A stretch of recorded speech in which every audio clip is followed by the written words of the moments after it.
What's up, everyone? Dante, aka Game Fiend, Fate of All Games here, back giving you yet another Dramascripted Saturday, not on a Saturday, but how we always start off with Dramascripted Saturday. And if you're new here to Dramascripted Saturday, this is a wrestling show. We go over the most notable things that happened in this past week of wrestling. But how we start off every Dramascripted Saturday is we start off with the ratings, and we got Raw with 1.17 million, NXT with 628,000, and AEW Dynamite with 1.05 million viewers. And those are the ratings. And we're just going to hop right into it with the biggest news that came out in last week's wrestling news is that on March 25th, Triple H announced his retirement from in-ring action. Yes, he was on First Take interview with Stephen A. Smith, and he explained in detail the full cardiac injuries that he was going on when the news, I think it was roughly 8 or 9 months ago, when Triple H was hospitalized. Apparently he had a viral pneumonia, and his lungs were inflamed, and there was liquid in both his lungs and his heart. And his the percentage of blood that your heart pumps out through your body, that percentage kept going down, and it was going down like at an alarming rate, and the lowest it got to was 12%.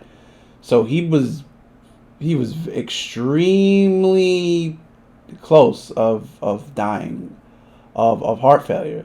The way he describes it verbatim, he was like, he was nose diving short of the 1 yard line of where you don't want to be for your family in your future. So he almost passed away because of it. He is recovering now. Still no word if he's still doing the COO day-to-day office, but he's, when it comes to the end ring, he's finished. He's done. He's now also has a defibrillator in his chest. So I'm gonna leave a link down in the description below to the full interview. I think it's something that everyone should watch. But Triple H, even though during the later part of his wrestling career he turned to like 1 match a year, 2 match a year stuff, but besides the past 5 years, I mean, overall he gave us 30 years in the ring. If you want to stop where he became CEO, that's still over 20 years in the ring. Triple H just gave us memorable matches, memorable promos. One of my favorite matches is Royal Rumble 2000, him versus Cactus Jack, with the thumbtacks getting brought out. That was a memorable match. The memorable promos, he had one with Seth, I think 3 years ago. It was like, I'd rather eat good than sleep good. I'd rather, the good life promo with him and Seth Rollins.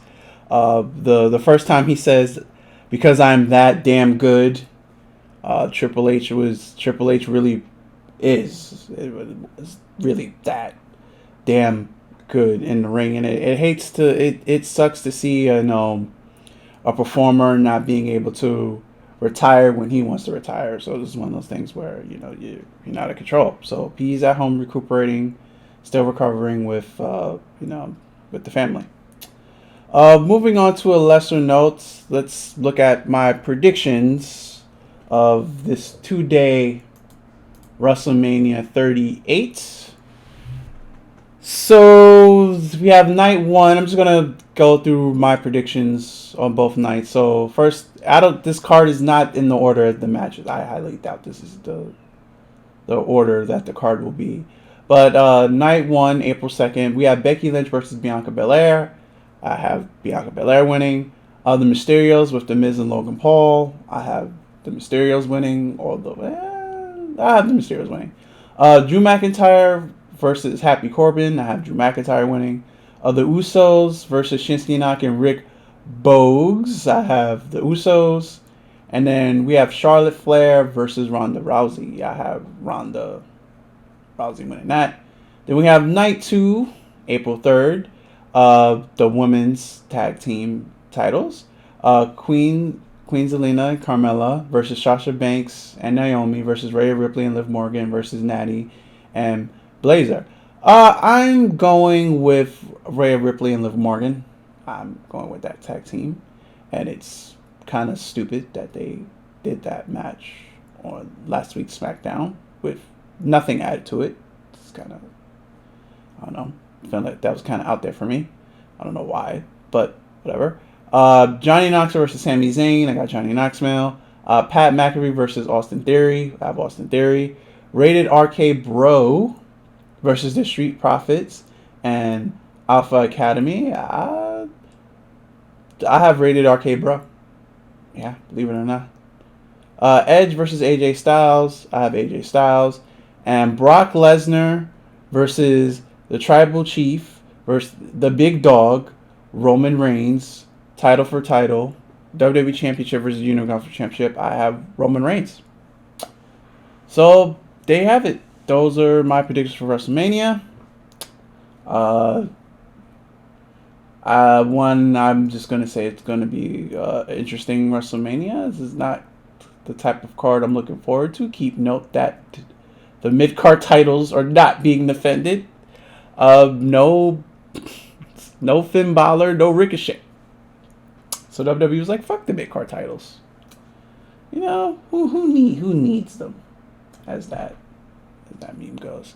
I don't know. Probably WWE will pull something out their ass, and they'll both titles will be defended on the pre-show. Probably one's going to be defended on the pre-show of night 1, and probably the other one's going to be defended on the preview show of night 2. Those are just my predictions. But anyway, that's going to wrap this up for this week's Dramascripted. There won't be a Dramascripted next week because I'll be away. But until the week after that, look out for a Dramascripted. And I'm out of here. My name is Dante. I'm out of here, guys. Later, and peace.